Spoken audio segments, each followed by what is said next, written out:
versus Chimaev. Guys, let's back up. I was discussing this a moment ago. I've got to thinking. What is a win for Nate Diaz? Now, that's a very fair question by me. What is a win for Nate Diaz? I don't mean how does Nate Diaz win. If Nate Diaz is to win, he is more likely to finish Chimaev than anything else. He is far more likely to finish, to put that shot in, squeeze that choke, stretch out that arm, than he is to a decision. Or even to a TKO where he's beating him up so bad that the referee has to step in, show some mercy. But that's not what I'm asking you. What is a win? By example, 12-1 underdog. That line is not going to hold, I'm telling you right now. But he's a 12-1 underdog. The very first time I heard about this, I happened to be in the studio, right here in front of the camera. I came and talked to you guys about it. Diaz was an 8-1 dog. And I told you that. 8-1 underdog, DraftKings, right now. Official line. By the time I got here the following day, it had moved to 12. 12-1. Now, 11-1 is what Conor McGregor versus Floyd Mayweather was. It closed to 8.5. But Conor was an 11-1 dog. Went out and beat up a guy for 30 minutes. So I'm just here to remind you, we don't always know what that does. And that number and the whole world believing you think confidence is good? I know most of you do because you've heard that somewhere along the way. Or you see a guy on TV and he looks confident, then he goes out and wins. You think confidence is good. Confidence is the single worst thing you can have in sport. Because the other side of that coin is fear. Now that one will get your ass going. Confidence is a huge problem.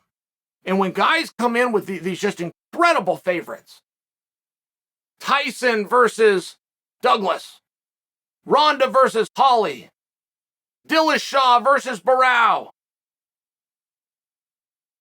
Pena versus Nunes, part one. I mean, it does something. I've never been in that spot.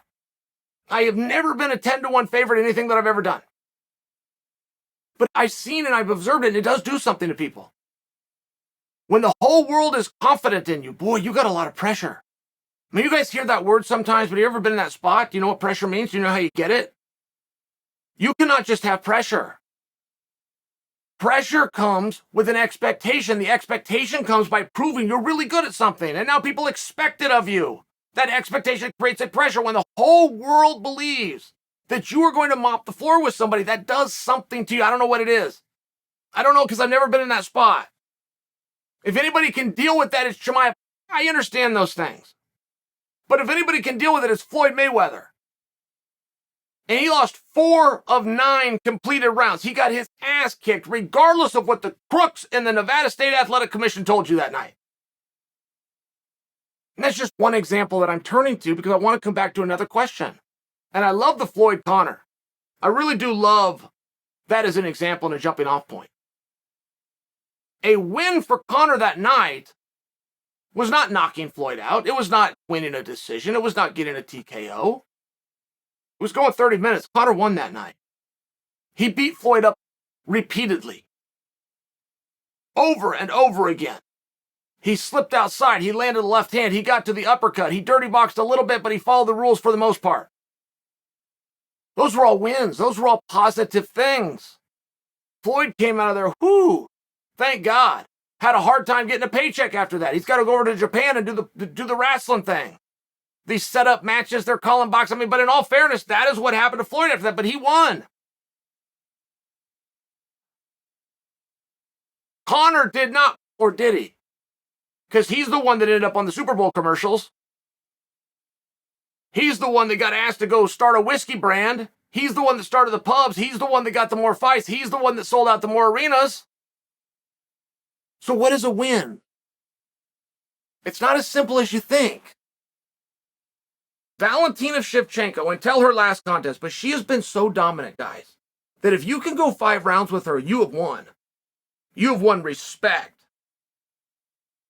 You have surprised. You have done something that most cannot. If you can win a round against her, you have just won respect. You have just won acclaim. You have just won a clip of that being put on SportsCenter. Whatever you do next is going to be very big. So wins are very different. I mean, if Nate Diaz goes out there, if Nate Diaz is anything, he's tougher than hell. Durable? Is that a fair word? Yeah. So if Nate Diaz goes 20, he's a 12-1 dog. He's supposed to get, people are calling this terrible word, murder, homicide. There's going to be a death. Terrible, terrible things. So what is a win for Nate Diaz? I think that it's very different. Nate won against Leon. He had a good moment in the 5th round. He came out and said the most important part of the fight is the high point of the fight. The high point of the fight was me almost knocking him out. I win. Okay. Nobody disagreed. That was the 3rd fight from the end of the night, just so you remember. Nate's last fight was the 3rd fight from the top. He now promotes to a main event in Las Vegas, the fight capital of the world. He won. He absolutely won. So what is a win with the abilities and skills of Nate Diaz against Chimaev? Does he have to get his hand raised? I know that's what he's going in there to do. But you got a 50% chance of not getting that just by the contest starting. Chimaev's only got a 50% chance of winning. There's 2 guys in there. Chimaev won his last fight, and in many of your guys' eyes, he lost. And I don't mean that you thought that the decision should have gone to Gilbert, though some did. He lost, and that the aura of absolute invincibility had been pierced. You found out he's a human being that's got to dig deep and try like everybody else. But for some people, right, it pulls you down. You have those expectations. It's tough. It does something to you. And on the other side of the coin, Nate Diaz has a unique skill set. So I will ask you for a 4th time. And it's up to you. You could throw things, he's got to win the whole match, Chael. You're way off on this one. Okay, possibly. Chael, if he wins a round, Chael, if he wins 2 rounds, it can be 3-2, very clear, but if he just gets 2 rounds, if he makes it 25 minutes, and that's where I'm at. I think that duration matters. I think how long you can go out there and do something matters. I think stopping positions. I think dragging him down. I think getting those hands going. I think there's a lot of ways to show something and have some victories. Have these little victories within a contest. And it's a unique spot. You got to be a huge underdog to be in that kind of a spot. You got to be a Conor McGregor that started at 13-1, went off at 8.5-1, or 30 minutes later, this guy's hurting and tired, you're hurting and tired, he got his hand raised, you did. Who won? He done it 50 times, you've never even done it before, who won? He's doing wrestling over in Tokyo, you're selling out arenas on 2 different continents, who won? I mean, who won? Who's the real winner? It's an interesting question. It really is an interesting question. I look forward to hearing what you have to say, but don't miss it. Very specifically, I want to read this. I want to come back, talk about this again next week. Put all of your ideas together. Specifically, what does he need to do? Go.